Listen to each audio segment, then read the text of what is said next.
और महाराष्ट्र के deputy CM Ajit Pawar का गुरुवार को बारामती में अंतिम संस्कार होगा। केंद्रीय गृह मंत्री अमित शाह अंतिम संस्कार में शामिल होने के लिए कल बारामती जाएंगे। उधर राज्य सरकार ने विमान हादसे की जांच शुरू करवा दी है, लेकिन इसी बीच अजित पवार के निधन पर सियासत भी शुरू हो गई है। शुरुआत की है ममता बनर्जी ने और फिर अखिलेश के बाद आम आदमी पार्टी ने भी अजीत पवार की मौत के पीछे सियासी साजिश का आरोप लगाया है। दिखाते हैं आपको रिपोर्ट।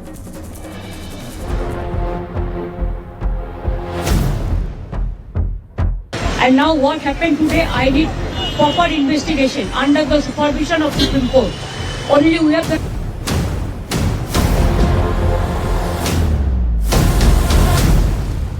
अब ये तो इंक्वायरी के बाद ही कुछ पता चलेगा कि क्या मसला था, क्या सिर्फ एक्सीडेंट था या कोई साजिश थी।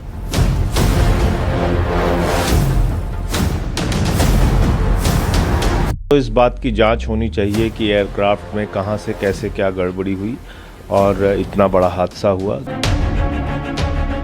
अजीत पवार के निधन के बाद उनके साथ हुए हादसे की जांच की मांग तेज हो चुकी है। विपक्ष के कई नेता उंगली उठा रहे हैं।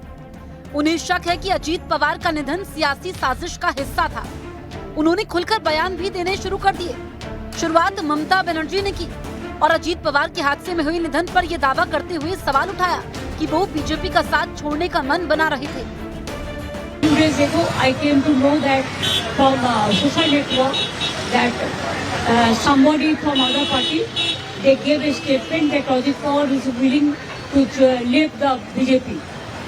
And now what happened today? I need proper investigation under the supervision of Supreme Court. Only we have the trust on Supreme Court, no other agency. All the agencies are being totally purchased. And really it's a great loss for the country. ममता ने supreme court से अजीत पवार के विमान हादसे की जांच की मांग की, तो समाजवादी पार्टी के नेता कुछ ऐसा ही बयान दिया। आम आदमी पार्टी के सुर भी समाजवादी पार्टी के नेता और बंगाल के मुख्यमंत्री से मिलते जुलते दिखे। और आज के समय पे जहां हम इतने जागरूक हैं, टेक्नोलॉजी पे इतना समझते हैं चीजें, तो उन्होंने ठीक ही मांग की होगी, क्योंकि वीआईपी के साथ इस तरह की घटना न हो। तो एक बार को ये बात तो साफ होनी चाहिए कि आखिरकार ये घटनाएं क्यों हुई। पूर्व में भी कई हमारे वीआईपी इसी तरह उनकी जान गई है। तो आखिरकार ऐसी जांच हो जिससे निष्पक्ष पता लगे कि आखिरकार घटना किस वजह से हुई। सबसे पहले तो इस बात की जांच होनी चाहिए कि एयरक्राफ्ट में कहां से कैसे क्या गड़बड़ी हुई और इतना बड़ा हादसा हुआ। दूसरी बात, निश्चित रूप से बहुत ही दुखद घटना है। मैं अजीत पवार जी को अपनी श्रद्धांजलि अर्पित करता हूं और ईश्वर से प्रार्थना करता हूं कि उनके परिवार पर जो ये अपार कष्ट आया है उसको प्रभु सहन करने की शक्ति दे। लेकिन इसकी जांच होनी चाहिए। यानी अजीत पवार का निधन होते ही सियासी पारा भी चढ़ा और जब सवाल उठने लगे तो बीजेपी के नेताओं ने जवाब भी दिया।